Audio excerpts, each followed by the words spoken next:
Particularly with open water diver students, as instructional assistant, you spend a lot of time helping the instructor maintain control.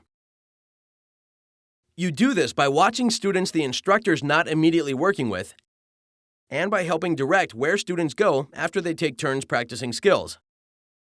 Your position relative to the instructor and the class is important. You want to be where you can communicate easily with the instructor and where you can keep an eye on the entire group. You want to be where you can quickly provide assistance, and because new divers sometimes have a limited awareness of their surroundings, you want to be located where you can provide guidance. You're likely to see different class arrangements depending upon the training level, environment, and instructor preference, but let's look at two of the most common. In the first, student divers form a semicircle with the instructor in front. This usually puts you opposite the instructor, behind the students.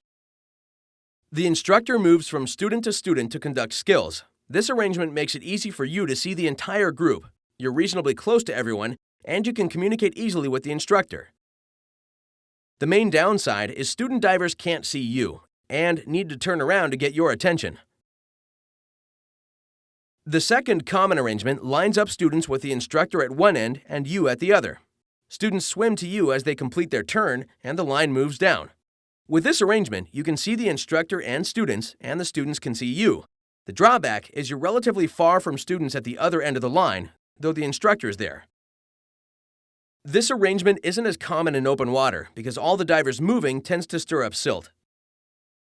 There are variations on these and other arrangements. With all, the key is to maintain communication with the instructor so you can help with the logistics and be ready to assist with handling problems. Control sometimes calls for making direct physical contact with a student. You may do this to provide reassurance, to prevent an inappropriate response or buoyancy problem, to help control a descent or ascent, or to help steady a student practicing a skill when there's mild water movement. Although direct contact may be both appropriate and necessary, it deserves sensitivity.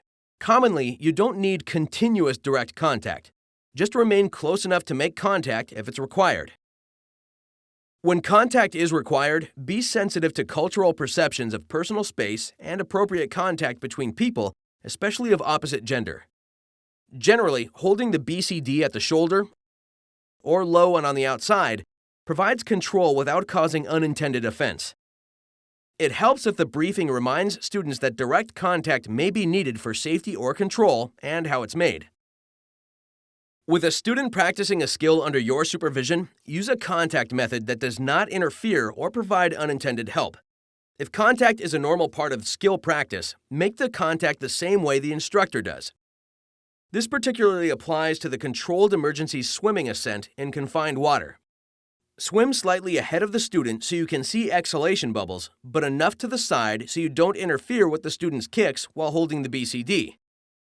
This simulates the instructor's position during open water practice. Your logistical functions as an assistant at the surface vary, but are important because they affect safety, control, and course effectiveness.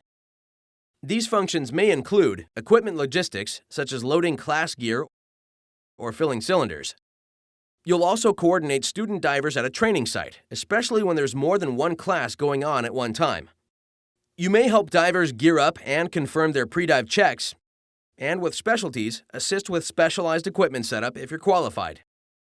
Often, you're there to explain and enforce safety rules, like reminding beginners not to practice scuba skills before the instructor covers them, or basic things like not running on pool decks.